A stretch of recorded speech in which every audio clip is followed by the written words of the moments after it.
The moon hung low in the dark, endless sky, casting shadows over the silent, sprawling land. A faint wind whispered through the pines, its haunting tone weaving between the trees like a spectral voice, chilling the air.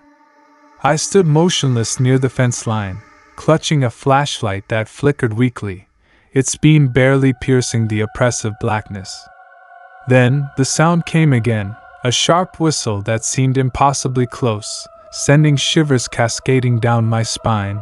The horses in the distance stirred, restless. The whistle didn't match any pattern or melody, its notes random yet deliberate, taunting, alien. I scanned the field for movement, but the night remained still, as if holding its breath, waiting. The air grew heavier with each passing second, thick with an invisible tension, oppressive. Suddenly, there was a sigh, low and guttural, as though something large and unseen were frustrated, pacing.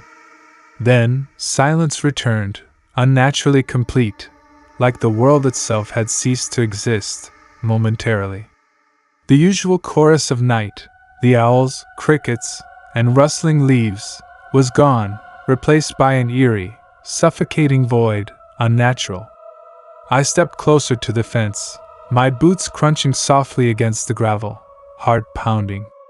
A faint rustling reached my ears, followed by the distant sound of hooves, frantic, erratic. The horses were running again, moving as if something unseen drove them, something malicious. Suddenly, a figure emerged in the moonlight, standing near the edge of the property, motionless, unnatural. It was neither man nor beast, its shape shifting subtly, never fully unsettling. My flashlight faltered as its weak beam caught something reflective, eyes glinting. The figure tilted its head, and the sound returned, a long, mournful whistle that echoed, sinister. I froze, breath catching in my throat as the figure began to move, slowly, deliberately, toward me, unnatural. It disappeared into the tree line with an unnerving fluidity, as though it had melted into the shadows, unnaturally. I stumbled backward, nearly tripping over my own feet, as the wind picked up, carrying faint whispers, unintelligible. The whispers grew louder, a cacophony of voices that rose and fell, each one layered, unsettling. A new sound joined them, a scraping noise from the direction of the barn, metallic, harsh. My flashlight flickered once more before it went out entirely, plunging me into utter darkness, suffocating. Panic seized me as I fumbled for my phone, its weak glow barely illuminating the ground, trembling. I turned toward the barn, drawn by the scraping noise, though dread churned in my stomach, heavy. The door creaked open slightly, swaying in the wind, though the night was now deathly still, foreboding. Inside, the shadows seemed deeper, more malevolent, as though they were alive, writhing, watching. My heart thudded in my chest as I took a cautious step forward, the air colder, biting. Something moved in the darkness, a shape that ducked out of sight too quickly to follow, fleeting. The whispers returned, louder now, emanating from every corner of the barn, encircling me, trapping. My breath came in shallow gasps as I turned in place, searching for the source, hopelessly disoriented. Then, a loud thud shook the barn, causing the walls to shudder and the whispers to cease, abruptly. I turned toward the sound, trembling as my phone's faint glow caught the outline of something massive. It loomed in the center of the barn, a shapeless void that seemed to absorb all light, devouring. The horses screamed in terror as they bolted, their hooves pounding against the ground in a deafening rhythm, chaotic. The figure shifted, its form elongating unnaturally, stretching toward the rafters, its limbs grotesque, impossible. My legs felt like lead, my body frozen in place as its faceless head turned toward me, deliberate. Then came the whistle again, louder than before, piercing through my skull like a physical force, agonizing.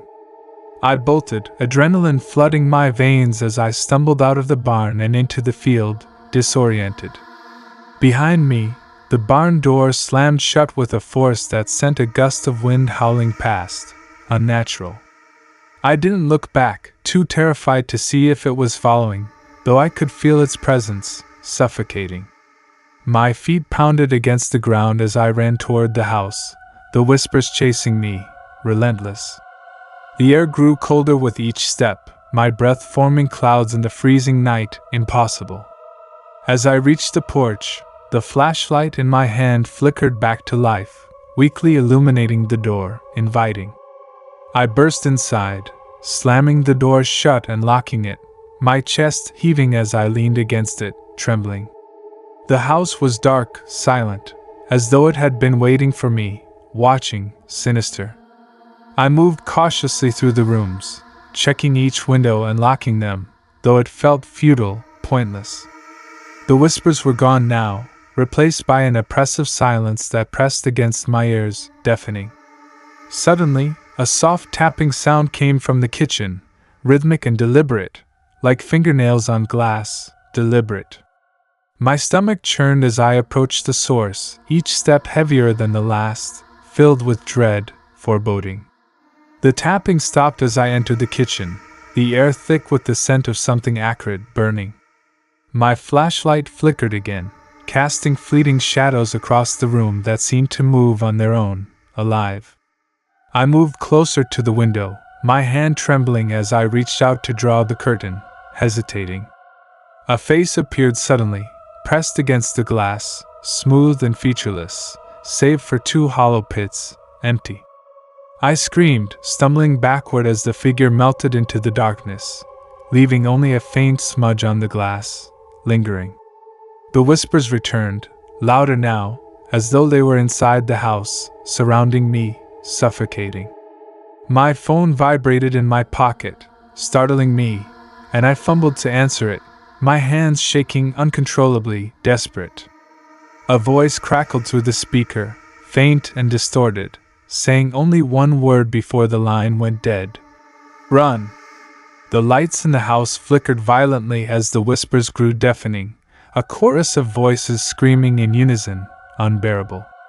The walls began to shudder, the floorboards creaking as if under immense pressure, ready to collapse, threatening. I bolted for the front door, my vision swimming as the world seemed to warp around me, distorting. The door wouldn't budge no matter how hard I pulled, the handle ice cold beneath my trembling fingers, resisting. The last thing I heard before everything went dark was the whistle, louder and more malevolent than ever, consuming. I woke up in the field, the sky just beginning to lighten with the first hints of dawn, surreal. The barn stood silent in the distance, its doors closed and unassuming as though nothing had happened, mocking. The whispers were gone, replaced by the usual sounds of morning, the birds, the wind, the rustling leaves, comforting. But something in the air felt off, as though the events of the night had left an unseen scar, lingering. I stumbled toward the house, my legs weak, my mind racing with questions I feared I would never answer, endless. Something watched from the tree-line, its form barely visible in the shifting shadows, waiting. As I reached the porch, I glanced back toward the field, half expecting to see it again, haunting.